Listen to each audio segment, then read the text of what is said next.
আসসালামু আলাইকুম সম্মানিত খামারি ভাইরা। আজকে আমি আছি তামিম ইন্টিগ্রেশন ফার্মের টাঙ্গাইল জেলার ঘাটাইল উপজেলার সলিং নামের একটি জায়গাতে। আমি আজকে একটি ফার্ম ভিজিটে এসেছি। ফার্মের টোটাল ম্যানেজমেন্ট আপনাদের সাথে অবশ্যই শেয়ার করা দরকার, যার কারণে আমি আসলে এই ভিডিওটি তৈরি করছি।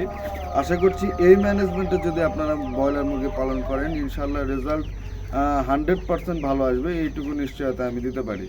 তো আসুন আমার সাথে, আমি আপনাদেরকে প্রথমে শুরু থেকে দেখাতে চাই যে একটি ফার্মের একটি আদর্শ খামারের আসলে শুধুমাত্র যে ভেতরের নেট ঠিক রাখলেই যে আপনার বায়োসিকিউরিটি ঠিক থাকলো, এটা আসলে না। ফার্মের সাইড যে বাউন্ডারিটা আপনারা দেখতে পাচ্ছেন ভাই, এখানে প্লাস্টিক নেট দিয়ে ফার্মের সাইড দিয়ে প্রথমে ফার্ম বাউন্ডারি, তার পাশে একটি সাইড বাউন্ডারি তৈরি করেছে। এটি আসলেই খুবই উপকারী একটি ফুটপাতের ব্যবস্থা করা হয়েছে, যে কেউ ফার্মে যদি প্রবেশ করতে চায় তাহলে সর্বপ্রথম তার দুইটি পা এভাবে জীবাণুনাশক দ্বারা স্যানিটাইজ করে তারপরে কিন্তু ফার্মের ভেতরে প্রবেশ করতে হবে। এখন ফার্মের ভেতরে আমরা চলে আসি, আপনাদেরকে ভেতরের পরিবেশটা একটু দেখাতে চাই। আজকে এখানকার মুরগির বয়স 24 দিন। 24 দিনে আসলে ফার্মের লিটার ম্যানেজমেন্টটা কীরকম হওয়া উচিত, ফার্মের তুষটা আপনাদেরকে একটু দেখাতে চাই।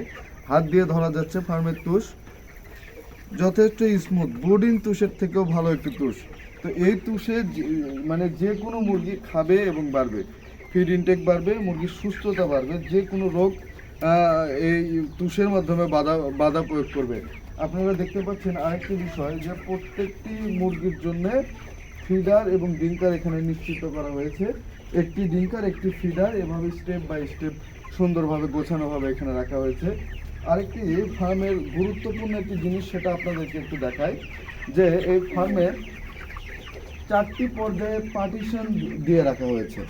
পার্টিশনের গুরুত্বটা ব্রয়লার মুরগির ক্ষেত্রে অত্যন্ত গুরুত্বপূর্ণ, যে যাতে মুরগি অন্য কোনো জায়গায় মুভ করতে না পারে। মুরগি তার নির্দিষ্ট জায়গায় এখান থেকে ফিড খাচ্ছে এবং সে পানি পান করছে। পার্টিশনের গুরুত্ব কিন্তু অত্যন্ত অপরিসীম। তারপরেও তিনি এখানে পার্টিশন করেছে এবং বিভিন্ন ধাপে মুরগিকে গ্রেডিং করা হয়েছে।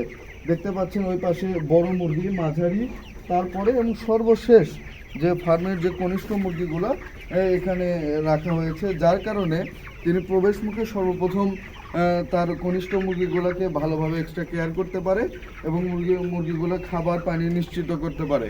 আসলে ফার্ম ম্যানেজমেন্ট শুধুমাত্র মুরগি পাললে লাভবান হওয়া যাবে তা না, যদি সঠিকভাবে মুরগি পালতে পারেন অবশ্যই একজন খামারি ভালো প্রফিট এখান থেকে পাবে বলে আমি আশা করছি। এই বলে আমি আমার ভিডিও শেষ করছি। সবাইকে আসসালামু আলাইকুম রহমতুল্লাহ।